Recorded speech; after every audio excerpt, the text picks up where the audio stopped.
How to install Windows 11 without a Microsoft account. First of all, you need an Ethernet cable. Do not set your computer to the internet yet. Just install Windows and get to this screen where it asks you to connect to the internet.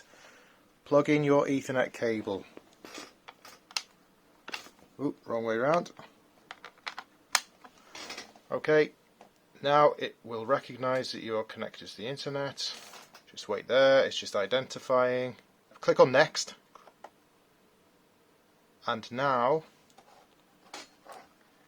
it's checking for updates. Unplug the Ethernet cable. You are now not connected to the internet and it will work for you.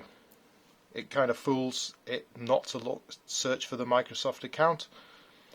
So if you don't know if you've got an internet Ethernet cable anywhere, you will have one with your router in the house somewhere. So all you have to do is plug in the Ethernet cable to your router and into your computer, and this will work. Do not connect via Wi-Fi.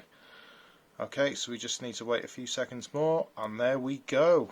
This is, you just type in your username, next, password. No, we don't want a password. And it's ready to go without a Microsoft account.